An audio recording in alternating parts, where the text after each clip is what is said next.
The more Christian states have more STDs, the more Christian countries have more STDs. So do you think that when this place was a lot more Christian, there were a lot more STDs? Well, if we don't have data on that, I don't know. But the answer is no. Hang on. I'm talking about the data right now. Yeah, I'm talking about the data right now, too. We have actual rates, so we can show that there's a correlation between how Christian a country is and how many STDs there are. And therefore, the more secular the country, the fewer STDs there are.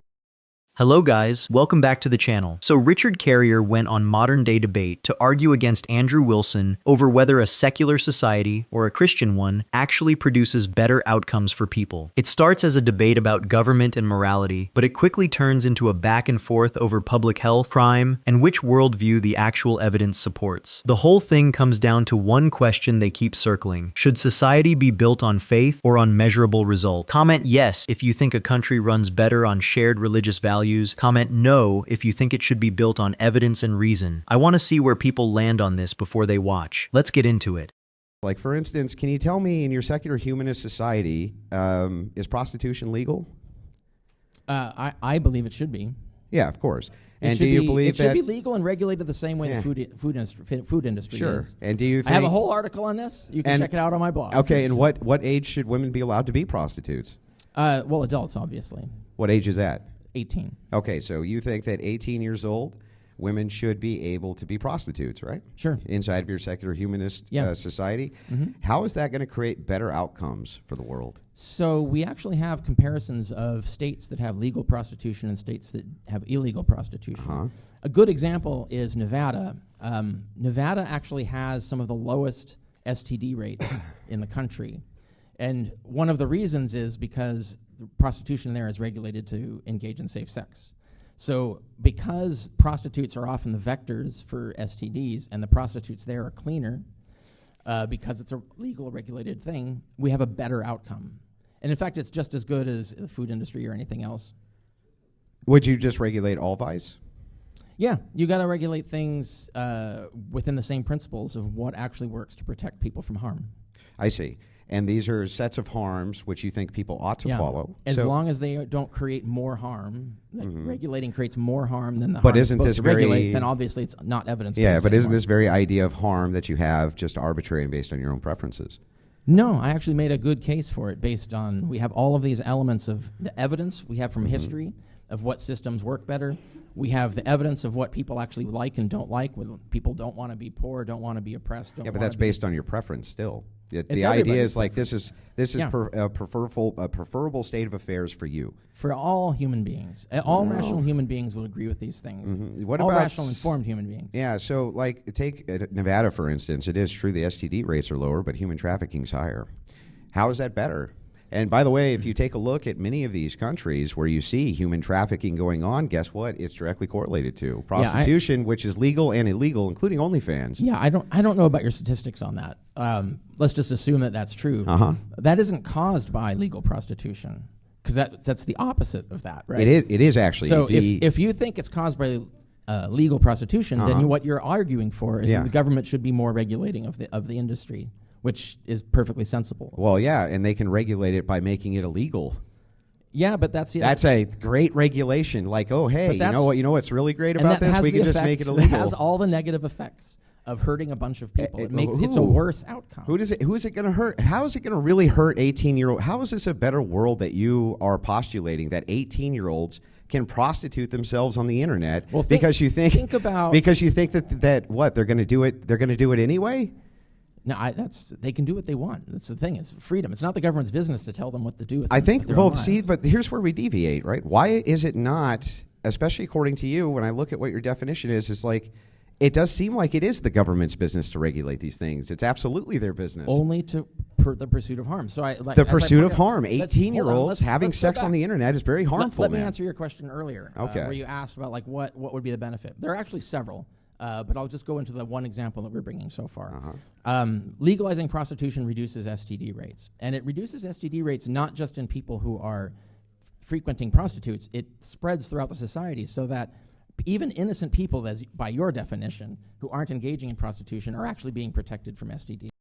You have to understand something about the move Andrew makes right at the start here, because it tells you exactly what kind of argument he's about to run. He asks whether prostitution would be legal in a secular society, and the second Richard says yes. You can feel Andrew thinking he's landed a trap. That's the whole strategy. Ask a question, wait for the honest answer, then act shocked that someone gave you an honest answer. And here's what blows my mind about it. Richard doesn't flinch. He goes straight to Nevada. Richard points out that Nevada has some of the lowest STD rates in the country precisely because the work is regulated and safe sex is required. That's not an opinion, that's a comparison you can actually check. And this is the part people miss. Andrew is treating regulation like it's the enemy, when regulation is the entire reason the outcome improved. Think about how we handle food safety, restaurant inspections, licensing for basically everything that touches public health. Nobody thinks the answer to food poisoning is to ban restaurants. We inspect them, we set standards, we make the dangerous version safer instead of pretending the demand disappears if we look away. So when Andrew hits his big line, and he actually says they can regulate it by making it illegal, I need you to sit with how backwards that is. Making something illegal is not regulating it. It's the opposite of regulating it. You lose every safety mechanism, every health check, every bit of oversight, and you shove the whole thing underground where nobody is protected. Richard nails it immediately, that all you've done is create the negative effects and hurt a bunch of people. Here's what really gets me. The entire secular position here is measured by result. Does the policy reduce harm or not?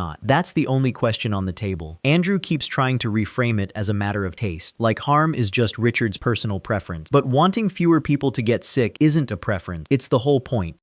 Yeah, and do we have some of the highest STD rates in the world right now with all of your free love, free sex?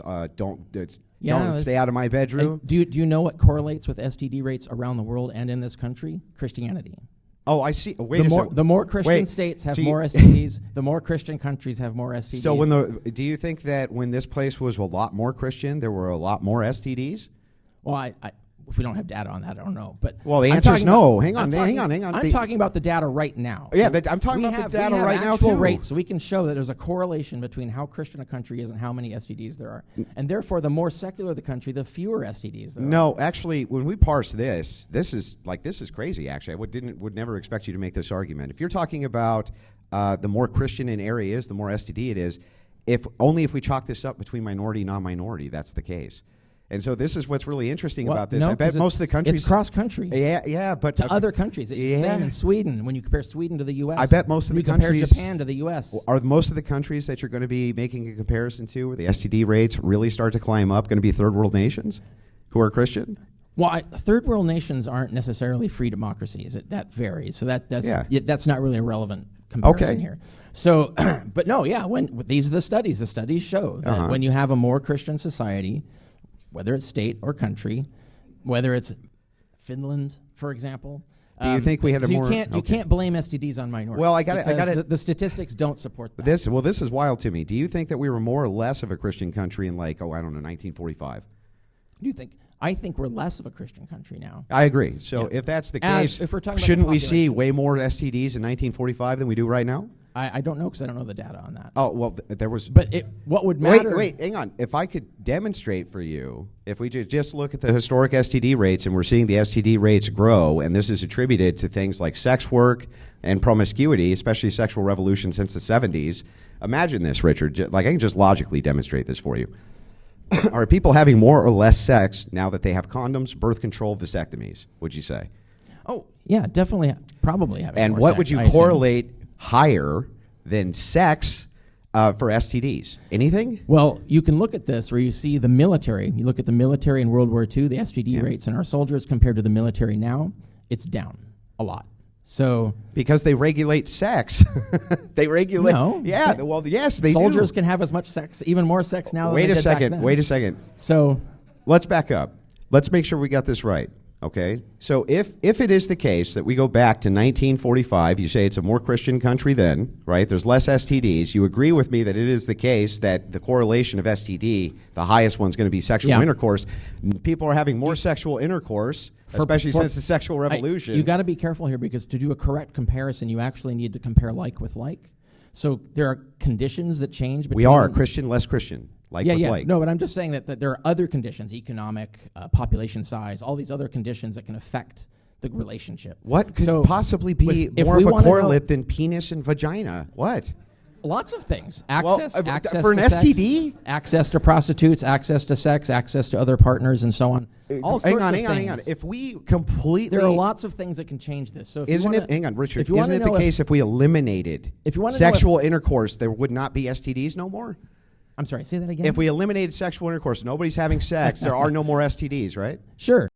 Oh, this is where it gets good. Andrew throws out his line about all your free love, free sex, don't stay out of my bedroom, thinking it's a knockout punch. And Richard just calmly turns it around and asks him, do you know what actually correlates with STD rates in this country? Christianity. And you can hear the air leave the room. Andrew genuinely did not see that coming. Now here's what I want you to notice, because this is the real lesson buried in this exchange. When Andrew pushes back, he actually stumbles into a correct point without realizing it. He starts asking whether the comparison is fair, whether we're comparing rich countries to poor ones, whether third world nations are skewing the data. And that instinct is right. That's exactly the question a careful person should ask. Correlation between two things at the country level can be driven by a hidden third factor, like wealth, healthcare access, or education. But watch what happens. Andrew can't hold on to his own good instinct because he immediately abandons careful comparison the moment it stops helping him. He jumps to 1945, insisting the country was more Christian then, and therefore must have had fewer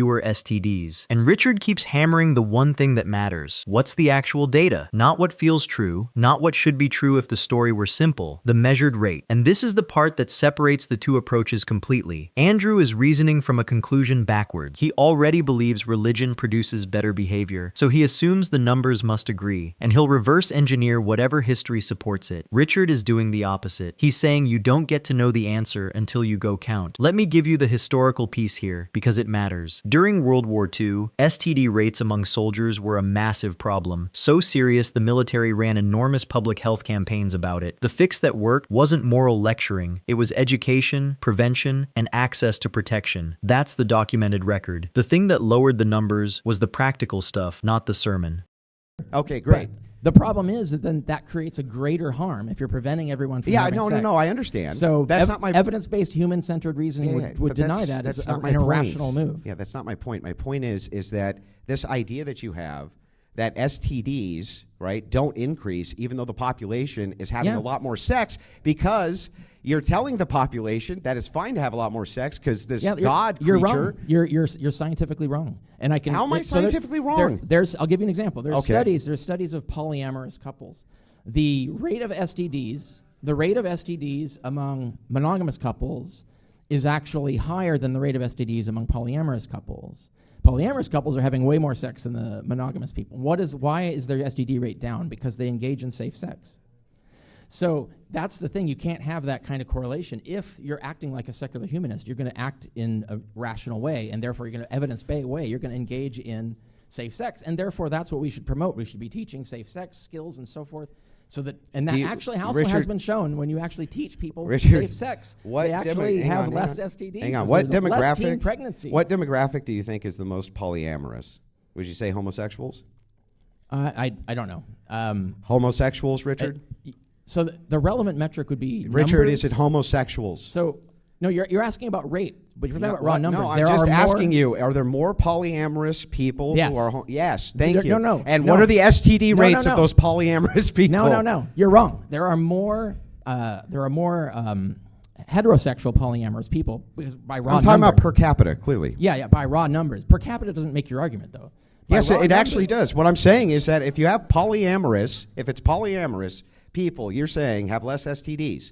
If it is the case that when we look at homosexuals who are the most polyamorous, they have the most STDs, what are you talking about? But you aren't counting the polyamorous, like the actual polyamorous homosexuals, rather than just... We can literally do it right now. Do you want me to go through and show you? Yes, of course. Homosexuals practicing safe sex. You have a stat showing homosexuals practicing safe sex. Well, no, see, the thing is they have the most amount of sex. That's why they have the most amount of STDs. But the example I gave shows that you can have way more sex and get less STDs.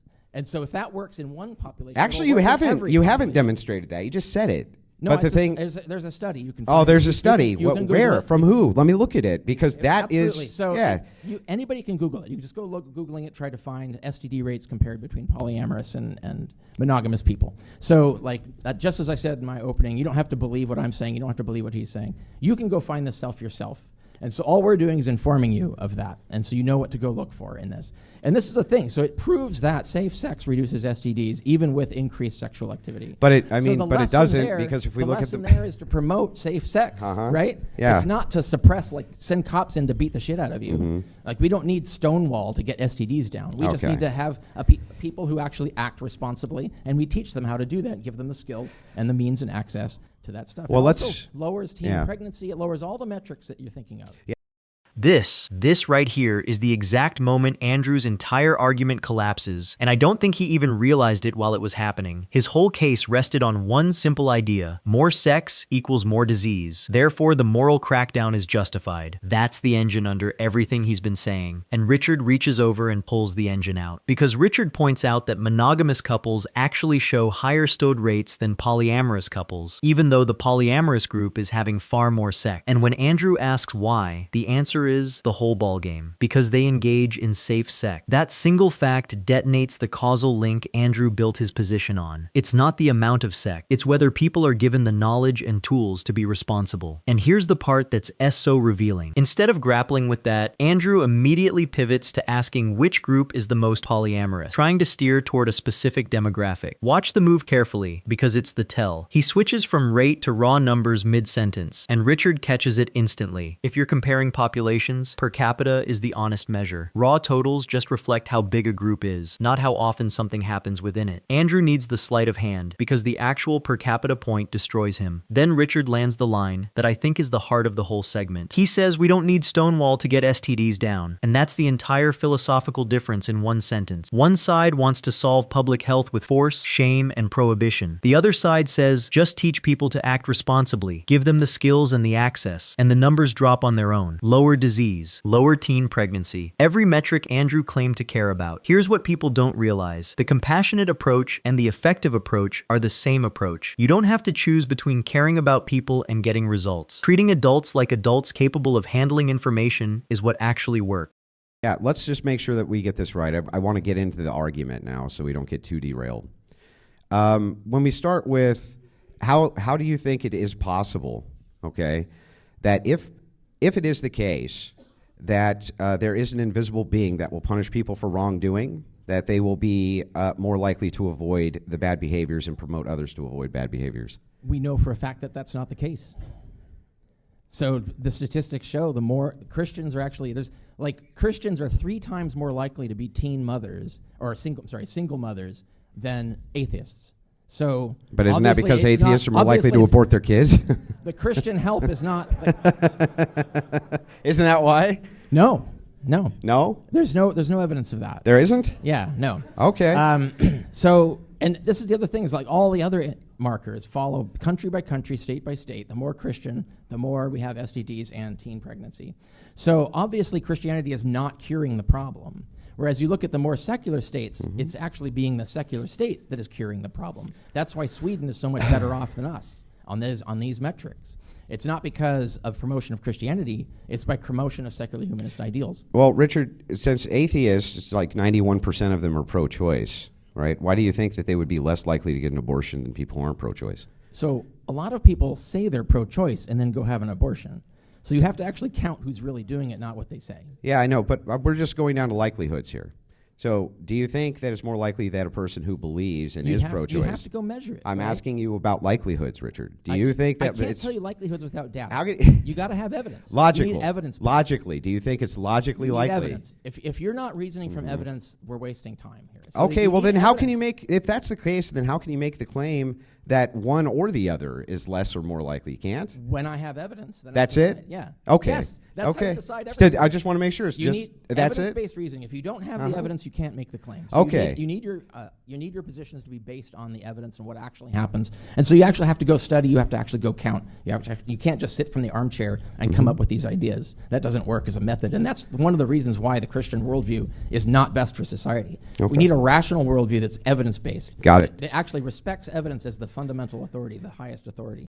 Andrew finally lays out his actual thesis here, and I want you to really hear it, because once you see it clearly, you can't unsee how thin it is. His whole argument is that if people believe an invisible being will punish them for wrongdoing, they'll behave better. That's it. That's the foundation. And Richard's response is devastating in how simple it is. We know for a fact that's not the case. And then he brings the receipt. Richard points out that Christians are 3 times more likely to be single mothers than atheists. Now watch Andrew, because his reaction in this moment tells you everything about the difference between these two men. He doesn't ask to see the data. He doesn't pause to consider it. He immediately reaches for a dark assumption, suggesting atheists just abort their children instead. And Richard shuts it down flat. There's no evidence of that. This is the part that really gets me, and I think it's the most important thing in the entire debate. Andrew keeps demanding that Richard tell him what's likely, what's logically probable, what feels reasonable from the armchair, and Richard refuses to play. Over and over he says the same thing. You need evidence. You have to go count. You can't just sit and reason from your gut and call it truth. People think that's Richard being difficult. It's not. That is the whole point. The armchair is where every comfortable myth survives, because in the armchair, you never have to check. The moment you're forced to go measure, the stories that feel true start dying, one after another. And that's exactly why they feel so different to listen to. One man is protecting a belief. The other is following the trail wherever it leads, even when it's uncomfortable, even when it costs him the easy answer. And that's the thing I want to leave you with. A worldview that's afraid to be tested isn't strong. It's fragile. Real confidence looks like saying, go check for yourself. It's the people who won't let you look who are telling you something. So what do you guys think of this? Leave your thoughts down in the comments. Please like and subscribe, and I will see you in the next video.